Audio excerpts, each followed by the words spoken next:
नमस्कार दोस्तों, मेरा नाम है पंकज दुबे और आज हम बात करने वाले हैं ब्रह्मोस के बारे में। दोस्तों, अभी एक न्यूज आ रही है जिसको आपने बहुत अच्छे से देखा होगा। ये तो बहुत फेमस चल रहे हैं। इनका नाम है निशांत अग्रवाल। सर, इन्होंने एक बहुत बड़ा कांड कर दिया। इन्होंने क्या कर दिया है?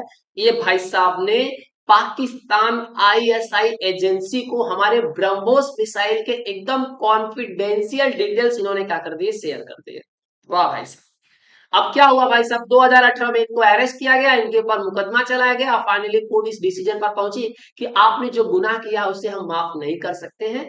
इसके लिए आपको आजीवन कारावास देते हैं। जेल के अंदर जाइए और वहीं आराम करिए। सर, कैसा है सर? मजा आ रहा है सर? वहीं बैठ करके डिटेल्स शेयर करिए आराम से सबके साथ। ठीक है। दोस्तों, समझते ये पूरी घटना कैसे घटी है। अब ये भाई साहब जो है निशांत अग्रवाल, ये ब्रह्मोस एयरस्पेस प्राइवेट लिमिटेड में क्या करते थे, एज ए इंजीनियर काम करते थे।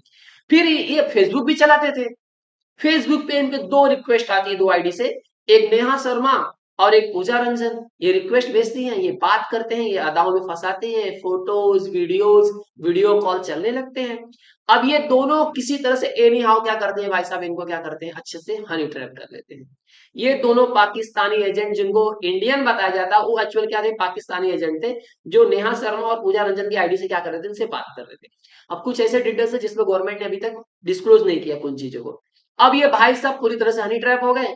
बाद में इनको बोला गया कि चलिए, अब ये ब्रह्मोस मिसाइल्स के क्या करो, तुम सीक्रेट्स हमको क्या करो, शेयर्स करो। अब ये भाई साहब सीक्रेट शेयर करना शुरू कर दिए।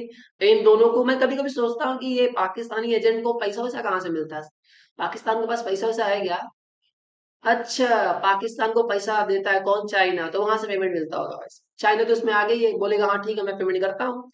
अब भाई साहब इनके ऊपर केस वोस चलाया गया और इनको बोला गया भाई अब तुम जेल के अंदर ही रहो। Under the official secret act के तहत इनके ऊपर मुकदमा दायर किया गया और बोला भैया आपके लिए आजीवन कारावास। Under section 235 of the criminal procedure code for an offence punishable under section 66 F of the IT act के तहत इनके ऊपर जो है मुकदमा चलाया गया था। दोस्तों, एक चीज मैं आपसे जरा शेयर करना चाहता हूँ। ये देखिए जरा, ये फोटो को देखिए। ये है आईएसआई, पाकिस्तान की खुफिया एजेंसी। इस फोटो को देख करके मुझे कभी कभी ऐसा लगता है ये कोई आतंकवादी संगठन है कि कोई खुफिया एजेंसी है। देखिए, बुरा मत मानिए, मतलब मैं जैसा दिख रहा है वैसा बता रहा हूँ।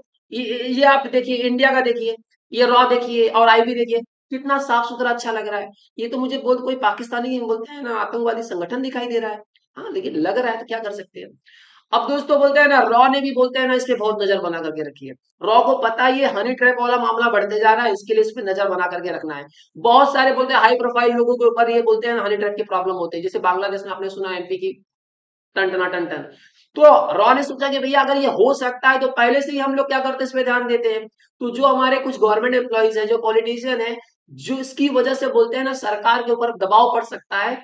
और अगर ऐसा कोई एम्प्लॉय है जो ऐसी जगह पे काम करता है कि वहां के अगर कुछ डिटेल्स बाहर आ जाए तो इससे बोलते हैं ना बहुत ज्यादा प्रभाव पड़ सकता है, तो उनके ऊपर निगरानी लगा देते हैं बिना बताए कि तुम किससे बात कर रहे हो, कहाँ बात कर रहे हो, कितना घंटा बात कर रहे हो, नेट पे क्या सर्च कर रहे हो, क्या खरीद रहे हो, क्या पहन रहे हो, आपकी सोशल प्रोफाइल, कौन सा ऐप यूज कर रहे हो, कितने लोगों के साथ में रहते हो, उसमें बॉयज कितने हैं, गर्ल्स कितने हैं, किसकी शादी हुई, किसकी नहीं हुई, एवरी डिटेल्स, खाते क्या हो, पहनते क्या हो, सब पूरा ध्यान दिया जाता है।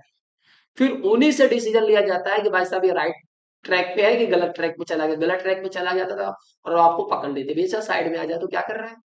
अब भाई साहब आप ये बोलोगे सर वो सब तो ठीक है, चाइना और पाकिस्तान ब्रह्मोस के पीछे क्यों पड़े हैं सर? याद रखिए, डेट आपको मैं याद दिला रहा हूँ, 9 मार्च 2022 को बोलते हैं ना, एक न्यूज आया कि गलती से बोलते हैं ना हिंदुस्तान ने पाकिस्तान के अंदर एक मिसाइल छूट दी थी जिसका नाम क्या था, ब्रह्मोस। तो बोला गया गलती से छूट गई थी। भाई साहब 157 किलोमीटर तक अंदर पहुंच गई और पाकिस्तान का जो रडार लगाया था, जो चाइना ने दिया था, उसको कैच ही नहीं कर पाया। पाकिस्तान टेंशन में कब आई कब चली गई। अब ये बोलते हैं ना पाकिस्तान और ये चाइना बहुत परेशान थे ब्रह्मोस को लेकर के, ये चाहते थे कि ब्रह्मोस की डिटेल्स किसी तरह से मिल जाए। अब इनको डर है कि अगर पाकिस्तान में चलाया तो हमारे कपार का भी आगे गिर गया, हम क्या कर पाएंगे। तो पाकिस्तान जिसमें आया था क्या बोलता है, हम रिवर्स इंजीनियरिंग करेंगे और ब्रह्मोस को सब समझ लेंगे, ब्रह्मोस बना लेंगे। तो क्या ही बना पाओगे सर। अब ये दोनों भाई परेशान है। अब ये पहले पीएम थे, अभी पता चल रहा है कि ये बनने वाले हैं नवाज। अब देखिए, इसमें एक बात खास बात है कि जो 9 मार्च 2022 को हमने बोलते हैं ना एक्सीडेंटली बोलते हैं ना मिसाइल छोड़ दिया था, ऐसे नहीं छोड़ दिया था। उसके पहले फिलीपींस के साथ हमारी डील चल रही थी 2022 में। अब फैब में शायद बोलते हैं ना डील चल रही थी, फैब में ऑर्डर देके कौन गया, फिलीपींस गया। अब फैब में जैसे ही ऑर्डर देके गया फिलीपींस, तो फिलीपींस ऑर्डर देने के बाद बोलता है देखिए हमको ऑर्डर तो दे रहे हैं लेकिन थोड़ा सा जो सामान खरीद रहे हैं उसको जरा चेक करके बताओ ना कि कैसा काम करेगा, डेमो वेमो दे दो। तो इंडिया ने बोला ठीक है घर पे जाओ हम डेमो भेज देंगे, और उसके 2 महीने के बाद बोलते हैं ना मार्च में सीधा भेज दिए डेमो के साथ में। तो ये आई होप से ये पूरा माजरा समझ गए होगे कि पाकिस्तान और चाइना बोलते हैं ना क्यों प्रमरोस के पीछे पड़ा हुआ है। और रॉ को बोलते हैं ना इस समय हनी ट्रैप पे और ज्यादा ध्यान देना चाहिए, जो गवर्नमेंट एम्प्लॉइज हैं ऑफिशियल्स हैं उनके ऊपर भी ध्यान रखना चाहिए कि ऐसे सीक्रेट्स बाहर ना जा पाए। आई होप से आप पूरा माजरा समझ गए होंगे। वीडियो पसंद आए तो वीडियो को तुरंत लाइक करके चैनल को सब्सक्राइब कर लीजिएगा। And thank you so much for watching this video.